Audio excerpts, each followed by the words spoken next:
gabar 10 jir haddaad hayso xuurul ciin ayaad gacanta ku haysaa iyasan kaa fakan waad garatay soomaan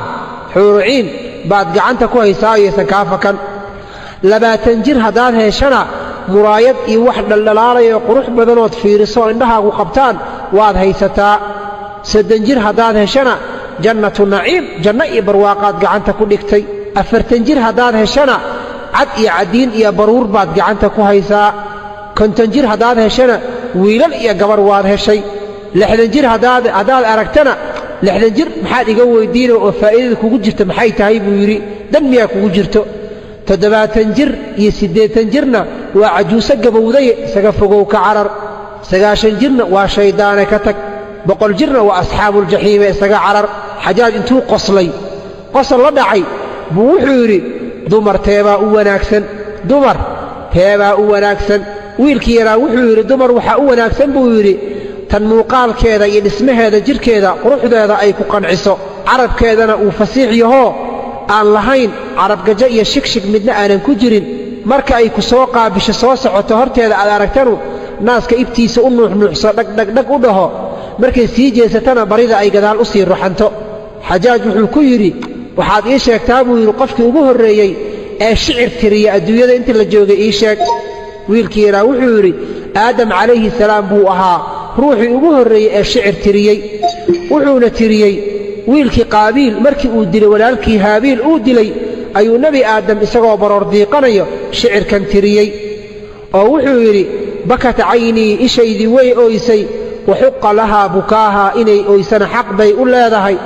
wadamcu lcayni isha ilinteeda munhamilun yasiixu way dareeraysaa wax dareeraya weeye famaalii maxaa igu dhaco laa ajuudu aanan ugu deeqaynin wiilkayga bisakbi damcin ilin inaan u qulquliyo wahaabiilu wiilkii haabiil ahaana tadammanahu dariixu dhulka hoostiisa iga maray ramaa qaabiilu qaabiil waxa uu riday uu ku tuuray dhagax haabiilan akhaahu walaalkiisii haabiil ahaa ayuu dhagax ku dilay waalxaddu fi thara alwajhu asabiixu wuxuu yidhi xadkuna sida muuqato wejhigii ifayey wuu aasmay tagayarat ilbilaadu ifkoo dhan wuu isbeddelay tagayarat ilbilaadu ifkoo dhan iyo adduunkoo dhan wuu isbeddelay waman calayhaa iyo wixii ku dul nool fa wajhu lardi dhulka dushiisa muqbarun kashiixun waa ku isbeddelayoo midabkiisa doorsoomay tabaddala kullu dii طacmin wa lownin mid walboo dhadhan lahaa midab lahaa wuu isbeddelay lifaqdika weynta aan ku waayey yaa sabiixu yaa maliixu kii wanaagsanaa aan jeclaayow ayaa haabiilu haabiilow in taqtul haddaad dishay walaalkaa in tuqtal dheh haabiilow haddii lagu dilay fa innii calayka addahru mukta'ibun qariixu inta aan noolahay waan kuu tiiraanyoonayaa oo adiga ayaan kuu walwalayaa sidaa ayuu nebi aadam ku calaacalay fa anta xayaatu man fi lardi jamiican inta dunida ku nool noloshooda waa adiga waqad faqaduuka yaa ruuxu wariixu kii carfayoo wanaagsanaayo way ku waayeen wa anta rajiixu qadrin yaa fasiixu waxaa tahay ruux la waayey oo loo baahnaa saliimun bal samiixun bal sabiixun waxaa tahay ruux magangelyo iyo badbaado ku jiray bal cafin badan baad ahayd bal ruux wanaagsan baad ahayd walasta mayitan ma tihid ruux geeriyooday bal anta xayun waad nooshahay buu yidhi wa qaabiilu shaqiyu doqonkii ku dilay gacanta kula tegey huwa ariixu kan dhintay maanta adduunyada waa isaga calayhi sakhtu min rabbi albaraayaa caradii ilaahay dushiisa ha ku dhacdo wa anta calayka tasliimun sariixun badbaado iyo nabadgelyo dushaada ha ahaato sidaa ayuu ku calaacalay nebi aadam wiilkiisa marka la dilay markuu calaacalay kadib baa shicirkii labaadoo jawaabta waxaa u tiriyey ibliis oo meel ka dhow nebi aadam taaganaa baroordiiqiisana maqlayey wuxuu yidhi tanuuxu waad qaylinaysaa cala albilaadi magaalooyinka ayaad ku qaylinaysaa waman calayha iyo ciddi dul saaran baad u qaylinaysaa wa fi lfirdowsi jannadiina qad daaqa bika alfasiixu ciriiri kugu soo noqotay jannaduna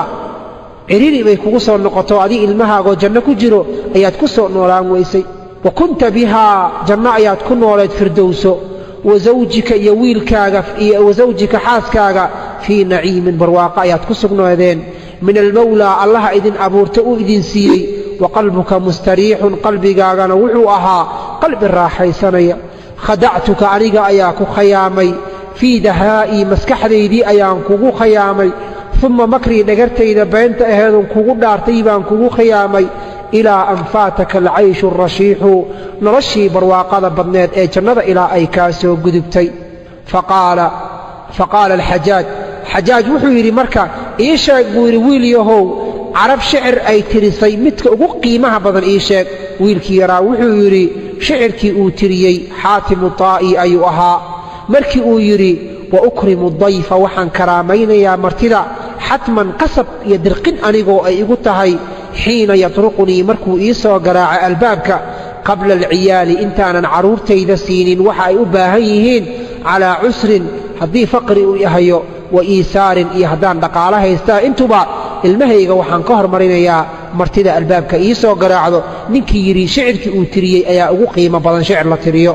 xajaaj wuxuu yidhi wiil yahow waad mahadsan tahay waadna wanaajisay cilmigaagii faraha badnaana waad nagu deeqday ee waxaa qasab ah annaguna inaan ku karaamayno waxaan ku siinayaa buu yidhi 1,000 diinaar waxaan ku siinayaa dhar qurxoon waxaan ku siinayaa gabar waxaan ku siinayaa seef waxaan ku siinayaa faras xajaaj markaasuu si hoose intuu isula hadlay wuxuu yidhi wiilkan hadduu qaato faraska waan dilayaa maya hadduu faraska qaato wuu iga badbaaday inta kale laakiin hadduu qaato waan dilayaa sidaa ayuu xajaaj isu yidhi wiilkii buu arrintii u sheegay arrintii baa la keenay waxaa la keenay lacagtii 1,000 diinaar ahayd iyo maradii qurxoonayd iyo gabadhii iyo seeftii iyo faraskii baa la keenay markaasuu xajaaj wuxuu yidhi wiil yahow waxaa doonta ka dooqo wiilkii intuu islahaa keed qaadataa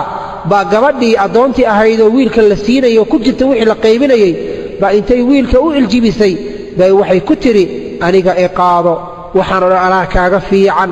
lacag maxay kuu taraysaa faras muxuu kuu tarayaa seef maxay tartaa mara qurxoon maxay sheegtaa aniga ayaa kaaga fiican aniga i qaado intay wiilka u yara iljibisay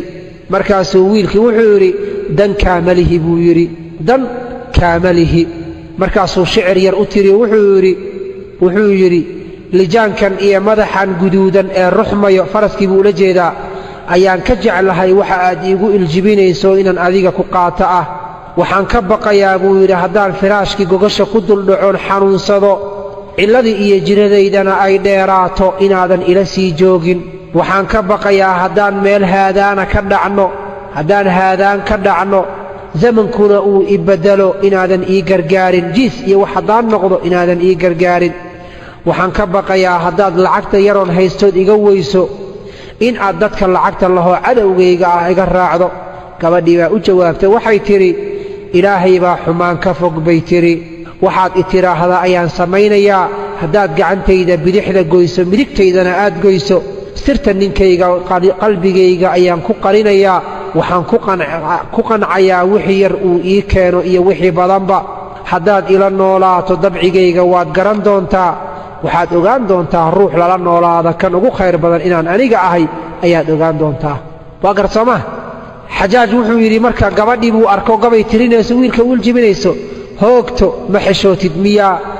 wiilka intaad u iljibisay baad weli shicir ugu jawaabaysaa miyaa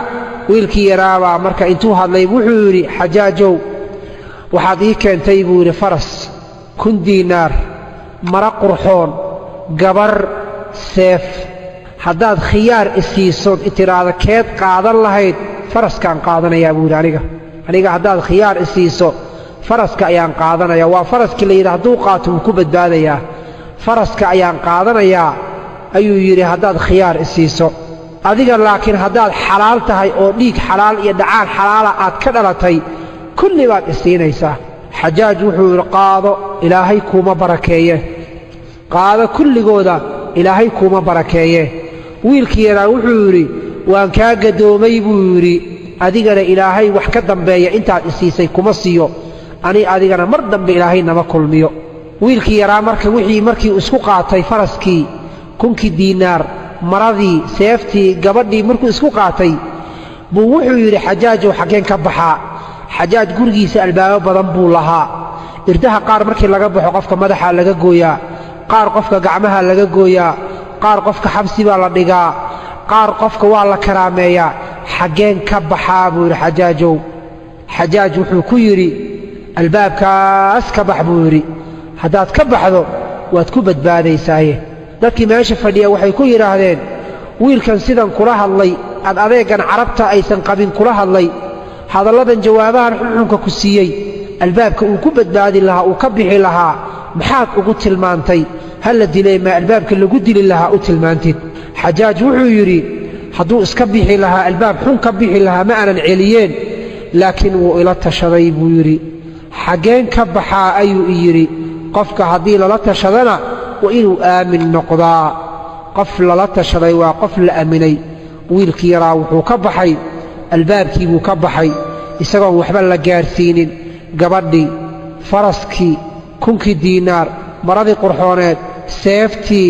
intiiba isla qaatay buu ka baxay ilaahayna uu ku badbaadiyey